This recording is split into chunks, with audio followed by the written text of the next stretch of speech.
Makasaysayang araw, narito ang ating aralin sa AP7, Quarter 1, Week 8, Pilipinas sa Timog Silangang Asya, mga paksa, kaugnayan ng Pilipinas sa mga sinaunang kabihasnan sa Timog Silangang Asya at kaugnayan ng mga kabihasnan sa Timog Silangang Asya sa kabihasnan China at India.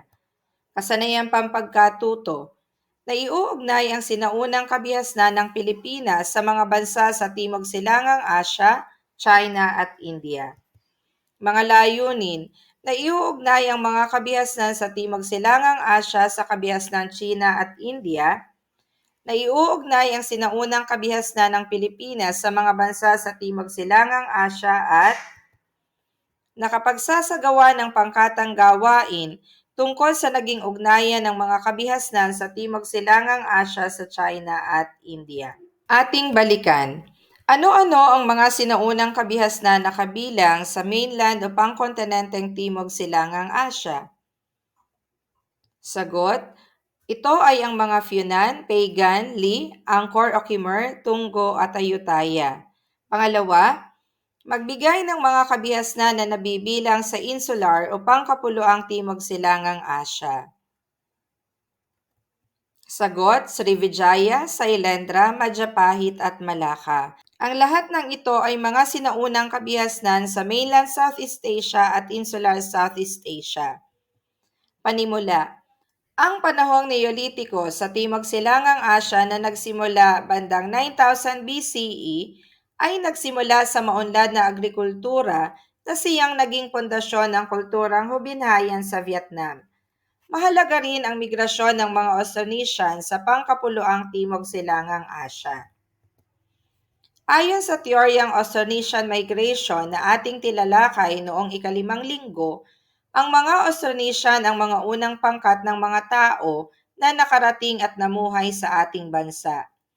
Sila ay tinatayang nagmula sa mainland China, nakarating sa Taiwan hanggang sa Pilipinas. Bagamat hindi nakapagtatag ng maagang sentralisadong kaharian sa kadahilan ng geographical, may pagmamalaki naman ng Pilipinas ang mga barangay, alyansa ng mga barangay, karadiyaan at sultanato sa sinaunang panahon. Barangay System. Ito ay ang tradisyonal na sistema ng pamahalaan sa Pilipinas bago dumating ang mga Kastila. Ito ay may maliit na pamayanan na binubuo ng mga pamilya at pinamumunuan ng isang dato. Ang barangay ay may sistemang pampamahalaan, pang-ekonomiya at uring panlipunan. Impluwensyang Indian sa Pilipinas. Habang barangay ang pamahalaan sa Luzon at Visayas, ang timog na bahagi ay yumakap sa Islam. Mula sa matatag na base sa Malacca, lumaganap ang Islam sa peninsulang Malay, mga kapuluan sa Indonesia, hanggang sa umabot sa timog na bahagi ng Pilipinas. Sa Pilipinas, pinaniniwalaang pumasok ang impluwensyang Muslim simula 1380 CE. Mga mangangalakal na Muslim ang sinasabing nagdala ng mga impluwensyang Muslim sa Pilipinas. Sinundan sila ng mga Makdumin o ang mga misyonerong Sufi. Ang Sufi ay uri ng Islam na nabuo sa India at lumaganap sa Timog Silangang Asya. Ang kauna-unahang sultanato ay itinatag sa Sulu sa pamamagitan ni Abu Bakar. Mula sa Sulu ay lumaganap ang Islam sa Mindanao sa pamamagitan ni Sharif Kabungsuan bandang kalagitnaan ng ika-16 na siglo. Sa Lanao ay sumunod namang naitatag ang 4 na tradisyonal na sultanato. Bagamat hindi na pa sa ilalim ang mga pamayanang Muslim sa isang kaharian, may matatagpo ang malalakas na sultanato sa Mindanao at sa Sulu. Mga impluwensyang Chino sa Pilipinas. Ang impluwensyang Chino ay matatagpuan din sa kulturang Pilipino. Dahil sa maagang relasyong pangkalakalan, matagal nang may ugnayan ang China at Pilipinas. Sa katunayan, binabanggit sa Sungshi, mga tala ng dinastiyang Sung, noong 960 to 1278 CE, ang pagbisita ng mga Chino sa archipelago at ng mga Pilipino sa China. Ang pagiging malapit ng Pilipinas sa China at ang patakaran ng akomodasyon ng mga Espanyol sa mga Tsino, simula ika-16 na siglo nagsilbing daan sa pagdagsa ng mga Tsino sa Pilipinas.